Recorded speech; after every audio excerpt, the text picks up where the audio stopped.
Welcome to the Daily Chronological Bible. My name's Hunter, and we are reading through the Bible in chronological order as a single story. And that story is all about Jesus. We will look at this whole book with our eye on Jesus. It is a revelation of Him, and He has revealed to us the heart of the Father. He has invited us all to participate with Him in the life that He shares with the Father and the Spirit. Today, we are in the book of Leviticus, chapters 12 through 14, verses 1 through 32. We are reading through the New Living Translation. Leviticus 12. The Lord said to Moses, "Give the following instructions to the people of Israel. If a woman becomes pregnant and gives birth to a son, she will be ceremonially unclean for 7 days, just as she is unclean during her menstrual period. On the 8th day, the boy's foreskin must be circumcised. After waiting 33 days, she will be purified from the bleeding of childbirth. During this time of purification, she must not touch anything that is set apart as holy. She must not enter the sanctuary until her time of purification is over. If a woman gives birth to a daughter, she will be ceremonially unclean for 2 weeks, just as she is unclean during her menstrual period. After waiting 66 days, she will be purified from the bleeding of childbirth. When the time of purification is completed for either a son or a daughter, the woman must bring a 1-year-old lamb for a burnt offering and a young pigeon or a turtle dove for a purification offering. She must bring her offering to the priest at the entrance of the tabernacle. The priest will then present them to the Lord to purify her. Then she will be ceremonially clean again after her bleeding at childbirth. These are the instructions for a woman after the birth of a son or a daughter. If a woman cannot afford to bring a lamb, she must bring 2 turtle doves or 2 young pigeons. One will be for the burnt offering and the other for the purification offering. The priest will sacrifice them to purify her, and she will be ceremonially clean." Leviticus 13.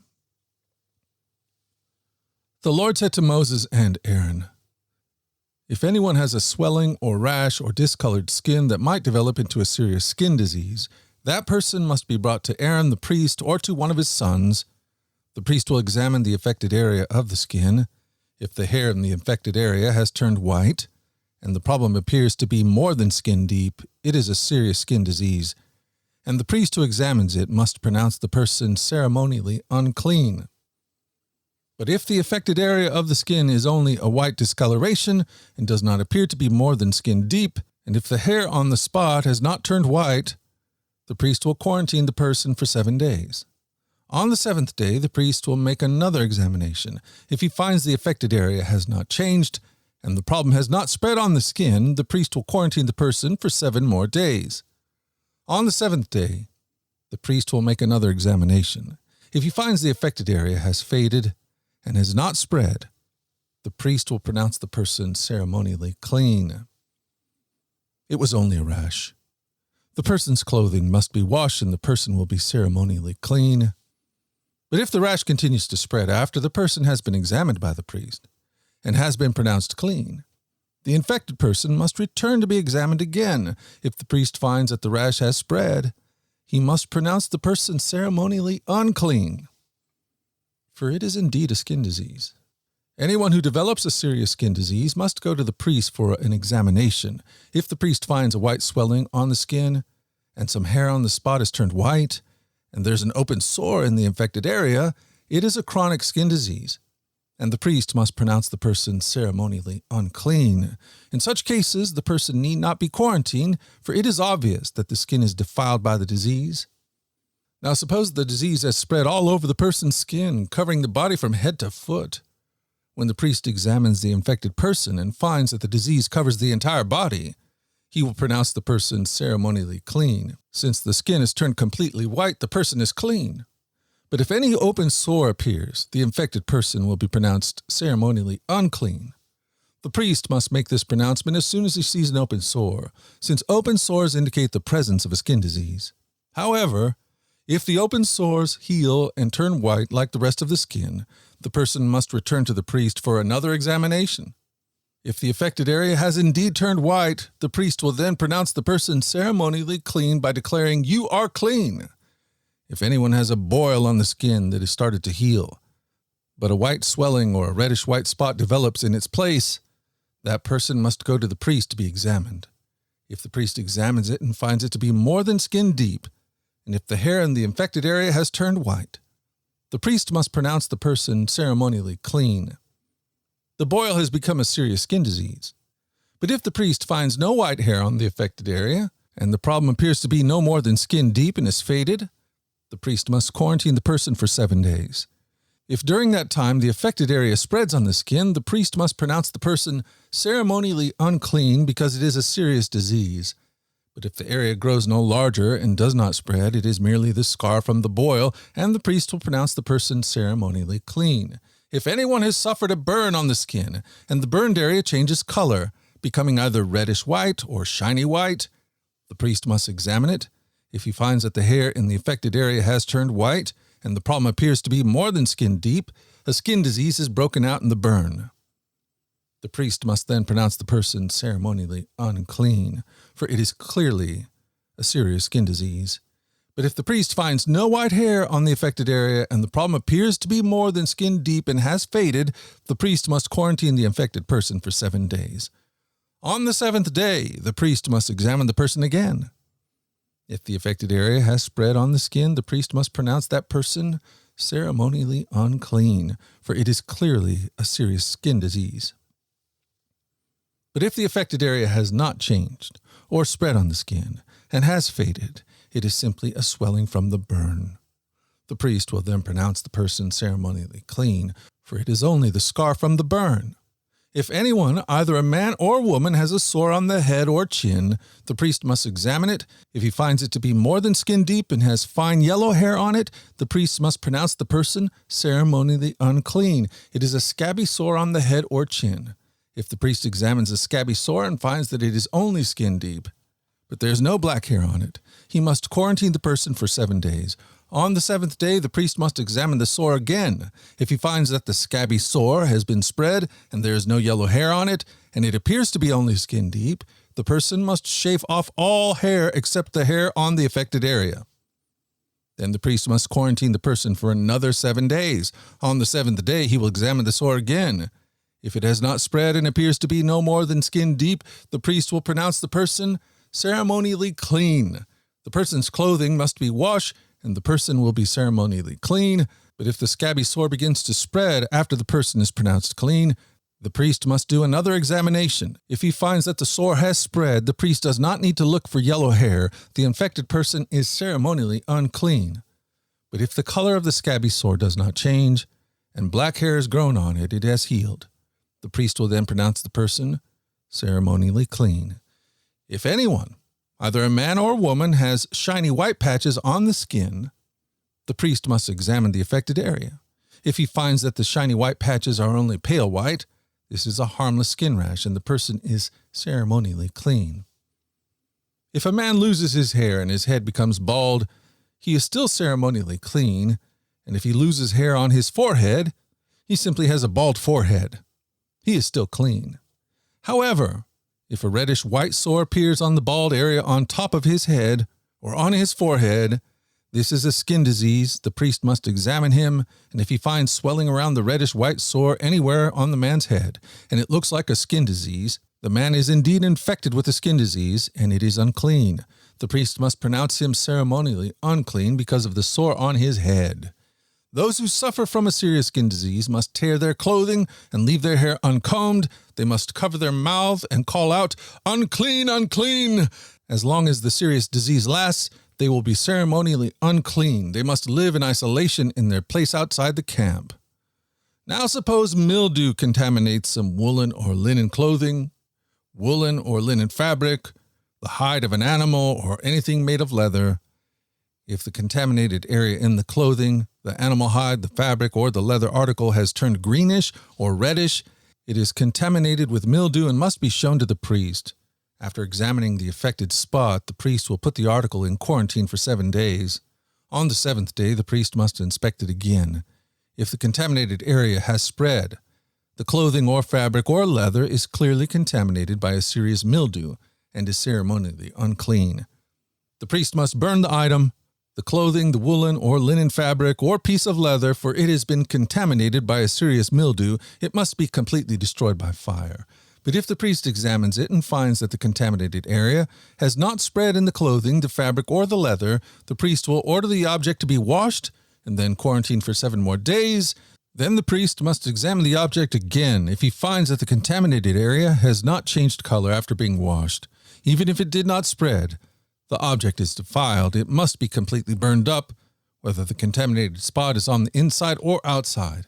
But if the priest examines it and finds the contaminated area has faded after being washed, he must cut the spot from the clothing, the fabric, or the leather. If the spot later reappears on the clothing, the fabric, or the leather article, the mildew is clearly spreading and the contaminated object must be burned up.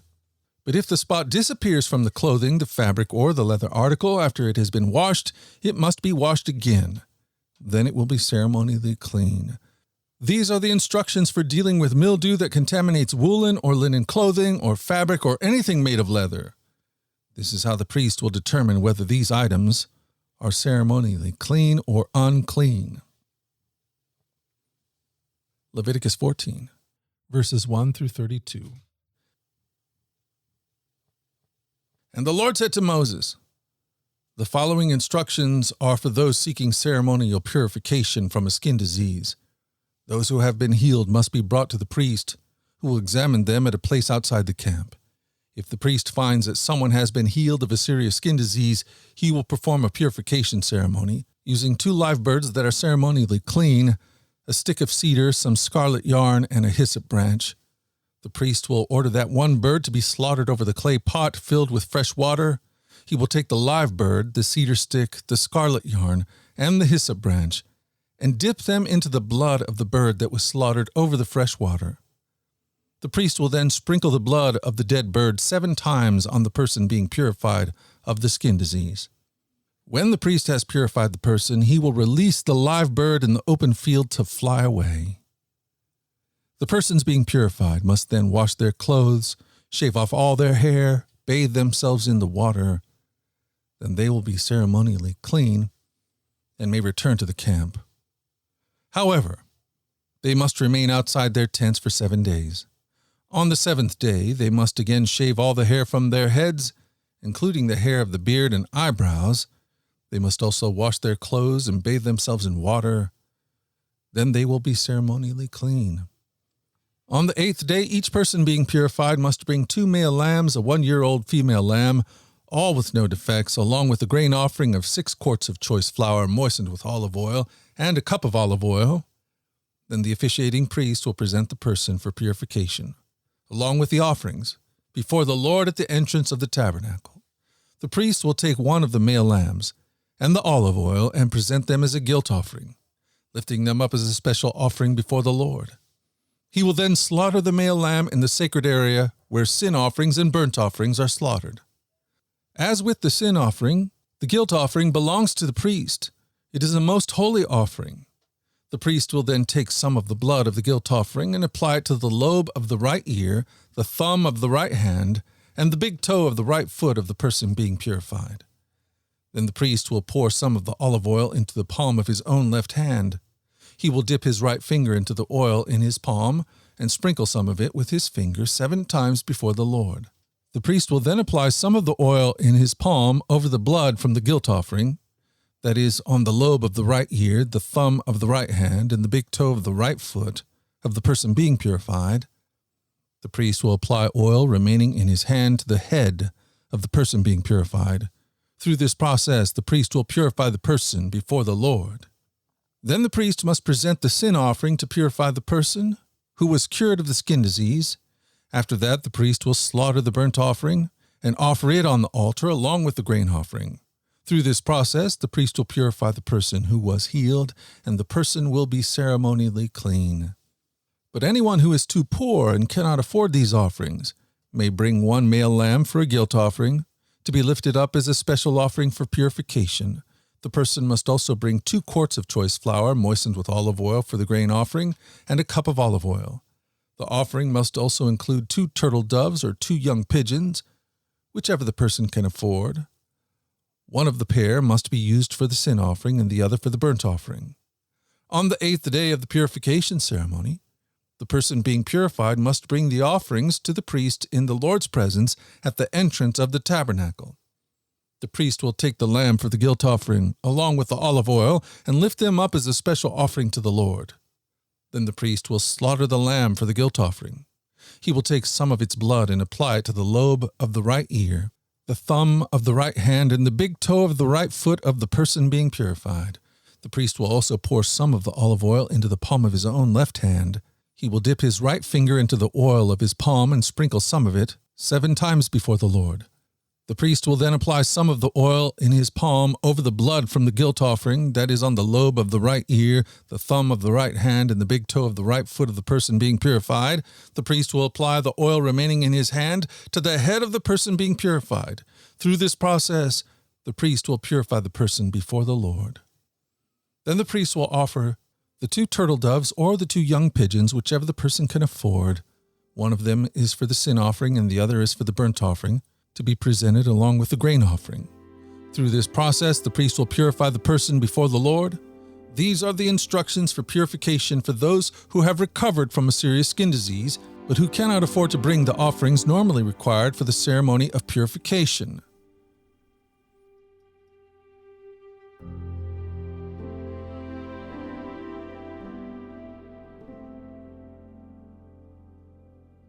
Thank you for joining us at the Daily Chronological Bible.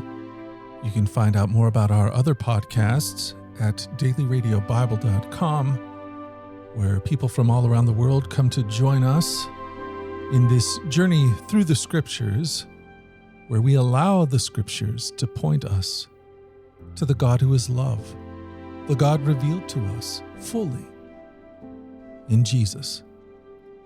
Again, that website is dailyradiobible.com. Subscribe or follow wherever you get your podcasts. Until tomorrow, let's go forward in God's joy. Let's let His joy be our strength. And let us always remember this, that you are loved. No doubt about it. Alrighty, I'll talk to you again tomorrow. Bye-bye.